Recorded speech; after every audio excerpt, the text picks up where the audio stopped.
Welcome back, everybody, to another Disorderly Reviews brought to you by Transcendent Studios. I'm Peter Vawter, and today we're going to be looking at Roller Coaster Tycoon 3 through the eyes of somebody who has PTSD. This isn't a review of how good the game is, but this is a review of how this game may affect you if you have PTSD or other anxiety disorders. This is to help you choose if this game is right for your healing journey and if it's a good game to add to your repertoire of ways to relax and express yourself. You'll see in the very end of this video the rating that I have for this game, so please stick to the end and make a decision on your own whether or not this is good for you and your personal journey.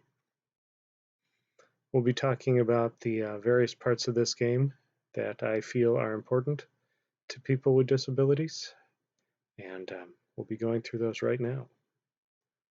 So, first off is calm. How calm is this game? Well, the beauty of this game is you can pause it at any time. However, that doesn't mean that things don't come up in it fairly quickly.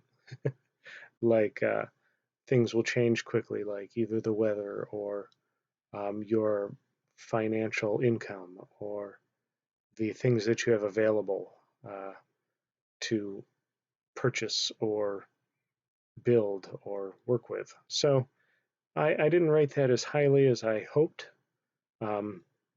but nonetheless, it's not a terribly fast-paced game because you can pause it and work through it. All of the kind of the requirements of each and every level, even ones that have like a time limit on them, the time limit will simply reset if you don't make it by that point in time, which is great.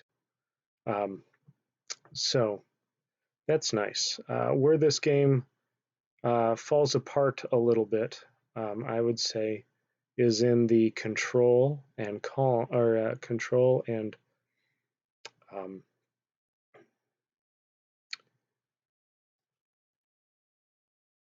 me show you here. In the controls and how together it is. There's a lot of like spinning and vertigo that could be experienced with dealing with this game. And composure is what I was looking for. The composure rating is pretty low on this game because of how much is constantly going on the screen. And when you're trying to control stuff, occasionally you'll get stuck behind trees. Things are hard to place, that kind of stuff. And there is a whole lot of things to control in this game, things to choose. So you have these wheels here that you choose, and then there's sub-choices under each of those wheels, and there's a right wheel for placing things. So there's a lot of what I would call control issues with this game. It's not terrible by any means for how advanced the game is. I must say that you begin to feel comfortable with it after a short amount of time. But there's still times, even when I'm in intense gameplay, where I just accidentally button mash through quite a few levels or quite a few menus and don't necessarily get where I want to go as quickly as possible. Bite-sized is another thing that I chastise this game on. The nice thing is you can save at any single point. And that's really terrific in the game. However, you can only have one save per level. So you can't really take risks and go back and go, boy, that was just a stupid mistake. It's only going forward with saves at a certain point. So kind of like Minecraft, it's always moving forward. And you only have one save per level.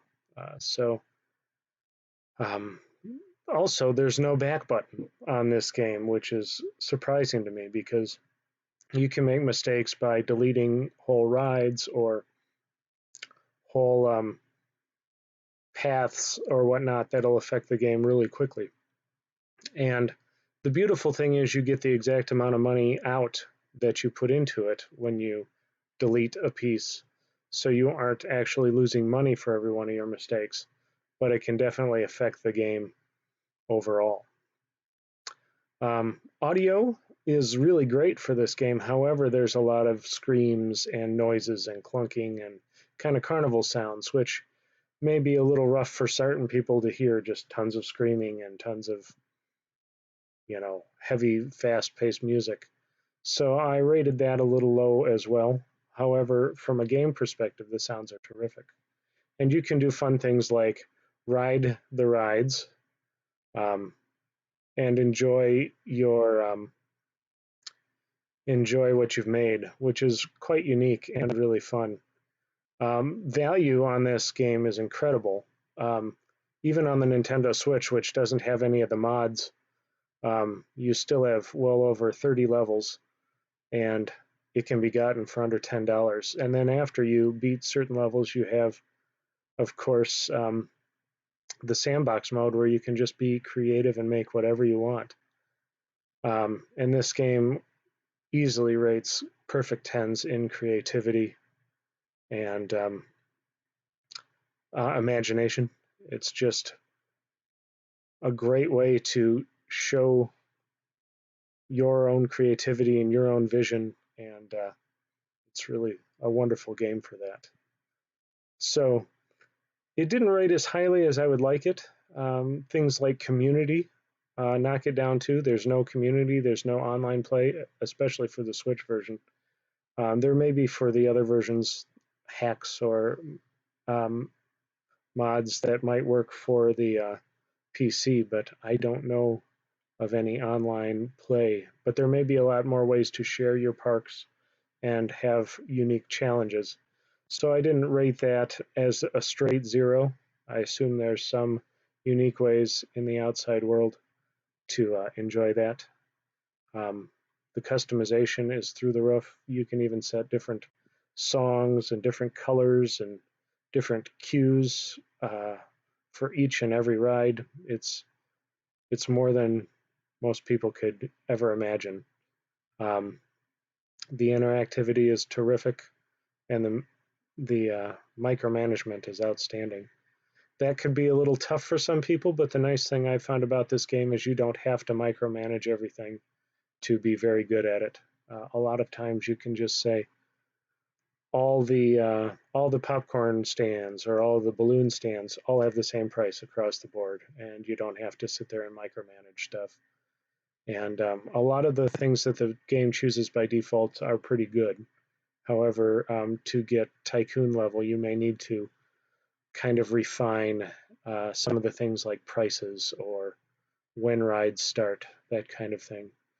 So, as always, stick to the end here and see if this game um, fits what you think you would like in your journey towards healing. It's a little low on my scale. Normally, anything above a 75, I can pretty much equivocally say to most people is just fine. But this came in at a 70, so feel free to check other reviews to see if the gameplay is what you want. I'd say it's a little low for people with PTSD and other anxiety disorders, but it's still not a bad choice. I enjoy it quite a bit, and I have very limited ability to play games, both visually and endurance-wise, and I still can play this game and get through it because of my ability to save and just enjoy being creative. So thank you again for your time. We hope that these reviews are helpful to you. If you have friends who are dealing with PTSD and other disorders, and they enjoy gaming as well, feel free to share these videos with them, and make sure to give us a like. Thank you so much for taking time with us today to see another great game, Roller Coaster Tycoon 3, and see if it's worth being a part of your journey in healing.